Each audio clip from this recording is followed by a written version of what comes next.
को लेकर खास बातचीत करते हैं। हमारे साथ खास मेहमान जुड़ गए हैं। Doctor Mohammad Shahzad international affair expert हैं और संजय जी भी हमारे साथ जुड़ गए हैं, डिफेंस एक्सपर्ट हैं। आप दोनों का बहुत इस्तकबाल है। डॉक्टर मोहम्मद शहजाद, आपसे शुरू करना चाहेंगे।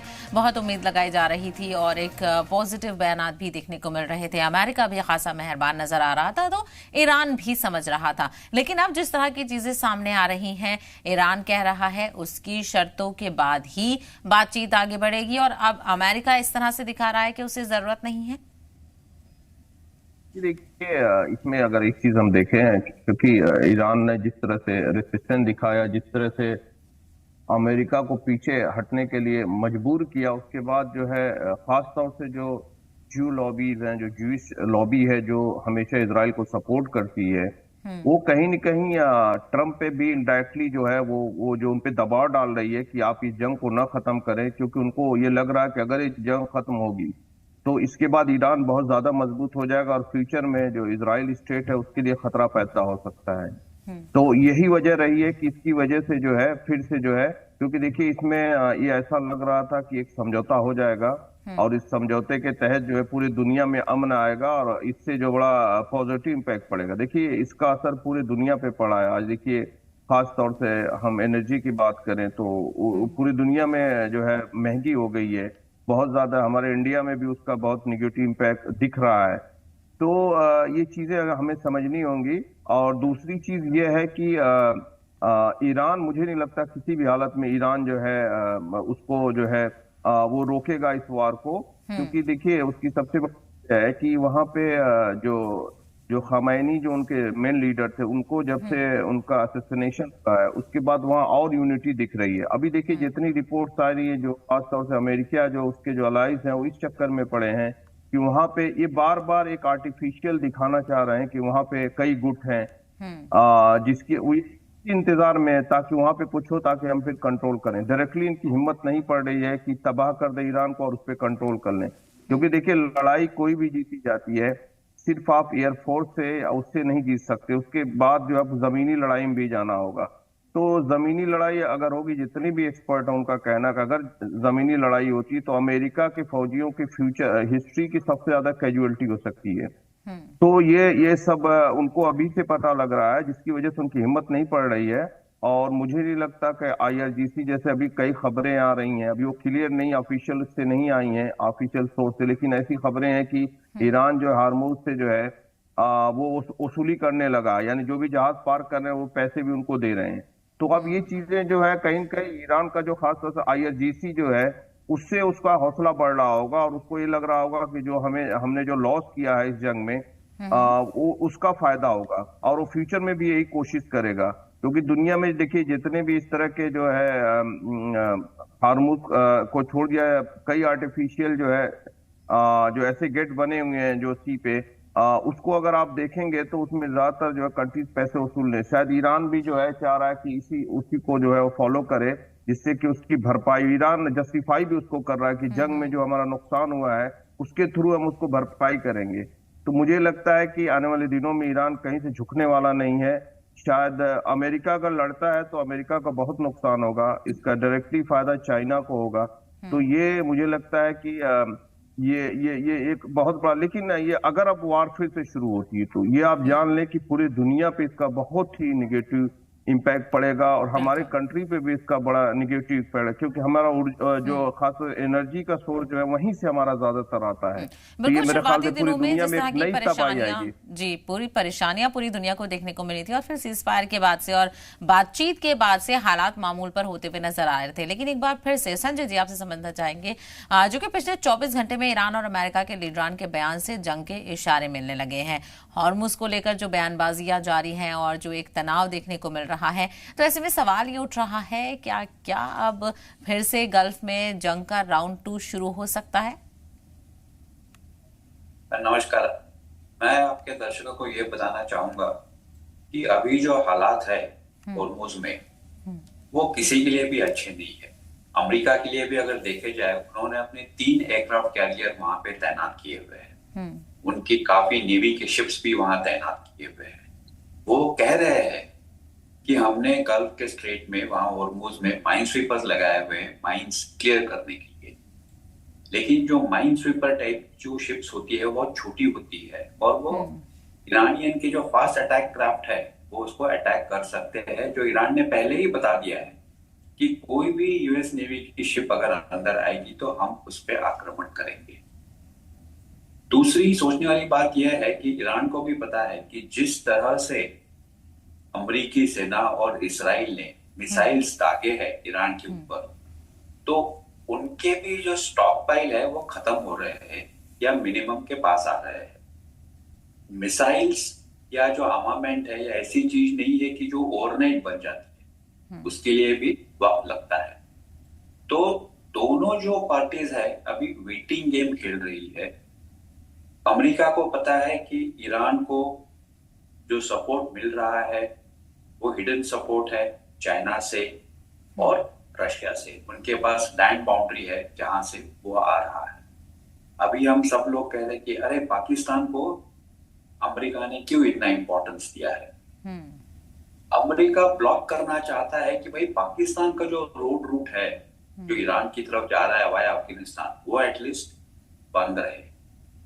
अगर आप इतिहास को देखें तो कोई भी युद्ध जो अपने देश से दूर किया जाता है, खास करके नेवी या एयरफोर्स से, वो काफी लंबा चलता है। और उसके लिए जैसे अभी मेरे कलीग ने कहा था, हमें फीट ऑन ग्राउंड या बूट ऑन ग्राउंड करना बहुत जरूरी है। सिर्फ नेवी या एयरफोर्स से जंग नहीं जीती जाती। आप अगर 1982-84 का फॉकलैंड्स की लड़ाई भी देखोगे, जहां रॉयल नेवी के एयरक्राफ्ट कैरियर और पूरी फ्लीट लगी थी अर्जेंटीना के साथ एक छोटे से आइलैंड के लिए, वहां भी फाइनली उनको फॉकलैंड आइलैंड जीतने के लिए अपनी फौज को जमीन पे उतारना पड़ा। और यहाँ पे जो ईरान का टेरेन है, geographical terrain is such different and varied that American troops will genuinely have problems fighting the Iranians who know that terrain very well. और ये अमेरिकी सेना को भी पता है, इसीलिए वो भी झिझक रहे हैं कि ट्रूप्स ऑन ग्राउंड। ट्रम्प धमकियां दे रहे ईरान को, उनकी भी जरूरत है। उनके अपने देश में भी उनके काफी लोग, उनकी अपनी पार्टी के लोग और डेमोक्रेट्स दोनों नाराज है। यूएस में फ्यूल की कीमत $3 प्रति गैलन से ऑलरेडी $4.25 हो चुकी है, वहां पे भी कीमतें बढ़ रही है। और अभी यह सवाल वहां पे भी उठ रहा है कि यूएसए ये लड़ाई क्यों लड़ रहा है। या यूएसए इसराइल के भड़कावे में लड़ रहा है, उनके बहकावे में आके लड़ाई लड़ रहा है, या यूएस की खुद की जरूरत है। इस चीज का जवाब अमेरिकी आदमी जो है कॉमन सिटीजन, वो आज उसने पूछना शुरू कर दिया है जी। तो प्रेसिडेंट ट्रम्प की भी यह मजबूरी है कि उनको ये दिखाना जरूरी है कि इसमें अमेरिका का फायदा है। हम एक सुपर पावर देश है, और अगर उन्होंने बैकआउट कर लिया तो जो सुपर पावर का टैग है वो डगमगा जाएगा। बिल्कुल, ये बड़ी बात आपने कही है, बड़ी बात आपने कही। आपके पास में लौटी डॉक्टर मोहम्मद शहजाद, इस तरह के अगर हालात रहे, चूंकि जो चीजें संजय जी ने बताई ये नजर आ रही हैं, और इसी तरह से पूरा अरसा हमने देखा कि जिनसे इजराइल की भी जंग चल रही है, वहां पर भी यही कहा जाता है कि इजराइल के पास ऑप्शन नहीं है, अब करो या मरो वाली सिचुएशन है। तो क्या वही अमेरिका के सामने हो रहा है? क्योंकि ईरान कह रहा है ना तो वो हॉर्मुज छोड़ेगा, ना ही वो अपने न्यूक्लियर प्रोग्राम को लेकर अमेरिका से कोई समझौता करेगा। तो ये अमेरिका के लिए बड़ा चैलेंज हो रहा है, और फिर उसे दिखाना भी है। लेकिन दूसरी तरफ आप ये देख रहे होंगे कि अमेरिका में बगावत भी चल रही है। रेजिम चेंज ईरान का करना चाहते थे, लेकिन बगावत अमेरिका में हो रही है।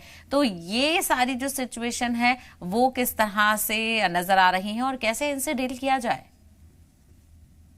देखिए, बिल्कुल जब से ट्रम्प आए हैं, नई गवर्नमेंट जब उनकी बनी है, दूसरा टर्म उनको मिला, तभी से वो काफी कंट्रोवर्शियल रहे हैं, चाहे अपने मुल्क में हो चाहे बाहर कंट्री। देखिए पूरी दुनिया में वो जो है जिस तरह के टैक्सेस, नए टैक्सेस लगाने की बात कर रहे हैं, और वहां पे देखिए अमेरिका ये कहा जाता है कि दुनिया का ओल्डेस्ट डेमोक्रेटिक कंट्री है, और वहां पे जिस तरह से पॉलिसीज रह रहे हैं, चाहे माइग्रेशन, चाहे इमिग्रेशन को लेके हो, चाहे और कुछ जो है, चाहे ग्रीन कार्ड के लेके हो, तो जिस तरह की उनकी जबान है, जिस तरह की लैंग्वेज वो इस्तेमाल कर रहे हैं, बिल्कुल अमेरिका का डेमोक्रेटिक जो प्रोसेस उससे बिल्कुल मेल नहीं खाता। अभी देखिए कल उन्होंने, कल परसों हमारे कंट्री को लेकर भी उन्होंने कुछ कंट्रोवर्शियल ऐसी बातें कही हैं, जो कि अमेरिका के प्रेसिडेंट जो भी रहे, अमेरिका के प्रेसिडेंट रहे, इस तरह की कभी जबान का इस्तेमाल नहीं करते थे।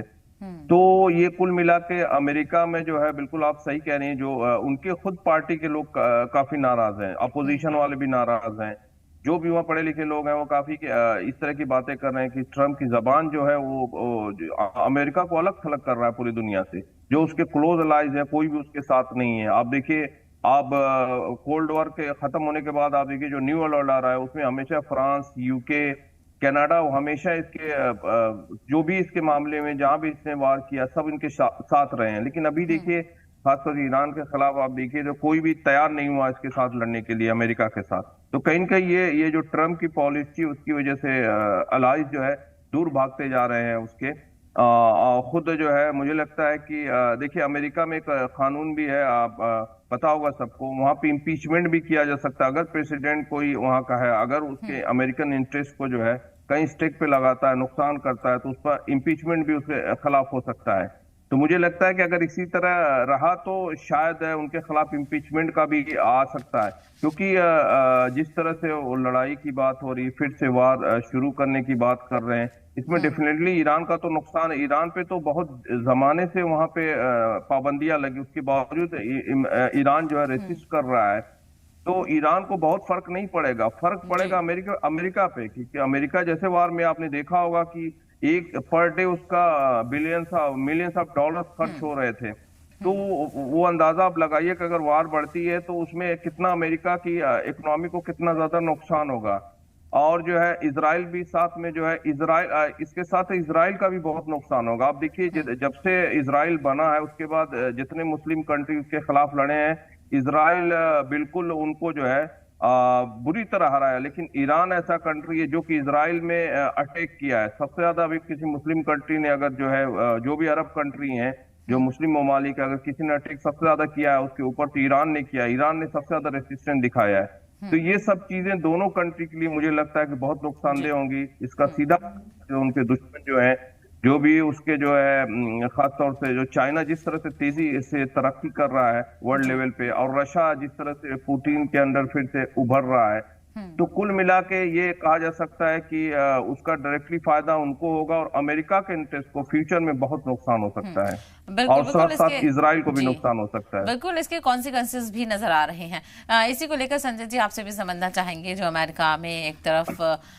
तो ये बगावत देखने को मिल रही है, दूसरी तरफ ये भी कहा जा रहा है, इस तरह की खबरें भी सामने आ रही हैं कि तकरीबन 300 से ज्यादा ऐसे लोग हैं जो एडमिनिस्ट्रेशन से जुड़े हुए हैं, आर्मी से जुड़े हुए हैं, फोर्सेस से जुड़े हुए हैं, वो या तो रिजाइन कर रहे हैं या उनको हटा दिया जा रहा है, जस्ट बिकॉज कि वो इस सिचुएशन को लेकर या तो मुखालफत कर रहे हैं या फिर वो चाह नहीं रहे हैं कि इस हवाले से अमेरिका और ईरान में जंग हो। तो ये जो सिचुएशन है, ये किस तरह की सिचुएशन है, और अमेरिका क्या इसमें एक तरह से जोर जबरदस्ती करता हुआ नजर आ रहा है, जिस तरह का रवैया अमेरिकी सदर का रहा है? आप इसको जोर जबरदस्ती कहिए, ये जो भी कही है, जैसे अभी मेरे कलीग ने कहा था कि अमेरिका की जो सुप्रीमेसी है वो धीरे धीरे कम हो रही है।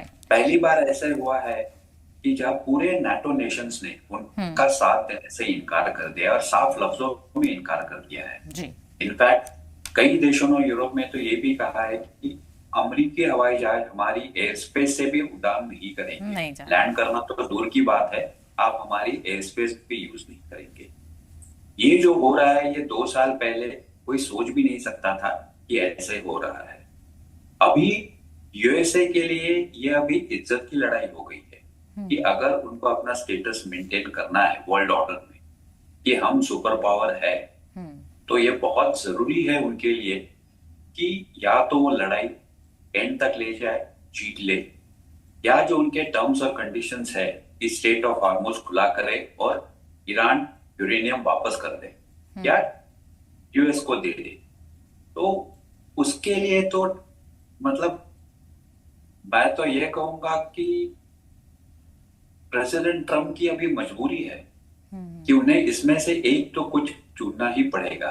अगर उन्होंने वैसे ही सीज फायर कर लिया और उन्होंने कह दिया कि भाई हम तो लड़ाई जीत गए इसलिए मैं सीज फायर कर रहा हूं, तो लोग तो सवाल करेंगे कि यूरेनियम किधर गया, आप जिस 600 किलो यूरेनियम की बात कर रहे थे, एनरिच्ड यूरेनियम, मैं वापस लेके आऊंगा, वो कहाँ गया? स्ट्रेट ऑफ हॉर्मुज का क्या हुआ? तो इन सवालों का जवाब तो उनको देना पड़ेगा। इलेक्शंस आ रहे हैं नवंबर में उनके, उसके बाद 2 साल बाद प्रेसिडेंशियल इलेक्शन भी है। अगर आप देखें तो उनके जो उपराष्ट्रपति थे मिस्टर वॉन्स, अभी इनका ट्रम्प जी का यह मास्टर स्ट्रोक था कि उन्होंने निगोशिएशन कमेटी में अपने वाइस प्रेसिडेंट को चीफ नेगोशिएटर बनाया हुआ है जी। क्योंकि पूरे लड़ाई के दौरान उनके वाइस प्रेसिडेंट ने कभी ये नहीं कहा कि हम सही है, ईरान गलत है। उन्होंने कायम एक बड़ा पॉलिटिकली करेक्ट स्टांस लिया कि नेशन फर्स्ट और वी सपोर्ट द प्रेसिडेंट, उसके बियॉन्ड उन्होंने कुछ नहीं कहा। अभी अगर ट्रूस हो जाती है तो पूरा क्रेडिट प्रेसिडेंट ट्रम्प को जाएगा। ट्रूस अगर नहीं होगी तो मुझे आश्चर्य नहीं होगा अगर तो प्रेसिडेंट बोलेंगे कि जी हमारे जो टीम लीडर थे वो फेल हो गए।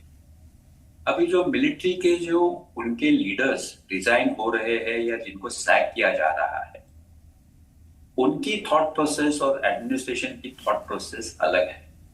अभी एडमिनिस्ट्रेशन, आप 15,000 किलोमीटर दूर बैठ के सोच रहे हो कि 2 दिन में ईरान सरेंडर कर जाएगा, जबकि जो आर्मी चीफ या नेवल चीफ उनको पता है कि ऐसे नहीं होता है। यहां तक कि जो नेवी के सेक्रेटरी थे उनको भी कल बोला गया था कि आप रिजाइन करो या तो हम सैक करेंगे, तो उनको भी फाइनली रिजाइन होना पड़ा हुआ है। और मानी मन वो सब लोग सोच रहे होंगे कि रिजाइन करना बेहतर है, क्योंकि कल अगर लड़ाई हुई वाकई में जी, और उसका जो निर्णय जो यूएस को चाहिए वो नहीं मिला, तो पूरी जिम्मेदारी जो गवर्नमेंट है वो उन्हीं के ऊपर डाल देगी कि आप फेल हुए। जबकि वो जानते हैं कि टैक्टिकली ज्योग्राफिकल जो कंडीशंस है ईरान में, वो 2 दिन लड़ाई जीतने वाली नहीं है। जहां अमेरिका जैसे देश को वियतनाम ने सालों तक लड़ाया था, जब ज्योग्राफी भी उनके साथ नहीं थी। यहाँ तो अगर आप भौगोलिक रचना देखो ईरान की तो बहुत मुश्किल है। लेकिन अभी परिस्थिति यह है कि दोनों लोगों को सीज फायर चाहिए, दोनों लोगों को अपनी इज्जत रखनी है जो बहुत जरूरी है। तो दोनों लोग ऐसे कोई वाया मीडिया ढूंढ रहे हैं कि जिससे हर कोई कह सके कि भाई हमारी मांगे पूरी हुई, इसलिए हमने सीज फायर मान लिया। बिल्कुल बिल्कुल बिल्कुल, मैं आपके पास आती हूँ। डॉक्टर मोहम्मद शहजाद, एक छोटा सा जवाब से भी लेना चाहेंगे, क्योंकि अभी कुछ दिन पहले हमने देखा था कि अमेरिका सॉफ्ट अप्रोच में नजर आ रहा था कि ईरान के साथ उसके अच्छे रिश्ते हैं, ईरान बड़ा अच्छा मुल्क है। लेकिन अब जिस तरह के हालात नजर आ रहे हैं, फिर से उसने अपना मूड बदल लिया है। यानी ये बात हर दिन साबित हो रही है कि ट्रम्प कितने अनप्रेडिक्टेबल है, कोई भरोसा उन पर नहीं किया जा सकता। जी बिल्कुल, मैंने पहले भी कहा कि ट्रम्प पे बिल्कुल भरोसा नहीं किया जा सकता। उन्होंने अमेरिका को बिल्कुल जो है उसके इंटरेस्ट को जो स्टेक पे लगा दिया है, क्योंकि उनसे किसी भी मुल्क से अच्छे रिलेशन नहीं है। और जो उनकी पॉलिसीज है, मुझे लगता है कि उससे बहुत ज्यादा फ्यूचर में अमेरिका को नुकसान होने जा रहा है। क्योंकि ईरान का जहां तक मसला है, ईरान अपने एग्जिस्टेंस के लिए लड़ रहा है, और पूरी तरह से जो अभी चीजें नजर आ रही हैं, कहीं भी उनमें जो है आप ये देखें, कोई भी जो कोई ग्रुप नहीं बटे हैं, बल्कि सब मिलके अभी लड़ रहे हैं, और एक नेशनलिज्म की जो इमोशन के साथ वो लड़ रहे हैं। तो मुझे नहीं लगता कि उसको डिफीट करना अमेरिका के लिए मुश्किल, लेकिन अमेरिका का बहुत ज्यादा नुकसान होगा। और आने वाले दिनों में मुझे लगता है कि वर्ल्ड ऑर्डर जो है वो बिल्कुल चेंज होगा। जो न्यू वर्ल्ड ऑर्डर बनेगा उसमें कुछ और नए पावर्स नजर आएंगे, जो कि अमेरिका के फ्यूचर के लिए बहुत ही नुकसानदायक है। बिल्कुल, और इस तरह की चर्चाएं तेज है, लेकिन अगर ये जंग और बढ़ती है तो पूरे मुल्क में जिस तरह के एनर्जी बहरान को लेकर फिक्र सता रही है, वो फिर से और ज्यादा बढ़ जाएगी। बहरहाल देखना बेहद अहम होगा कि किस रुख ये पूरा मामला जाता है। बहुत शुक्रिया आप दोनों का इस हवाले से हमसे बातचीत करने के लिए, अपना कीमती वक्त देने के लिए।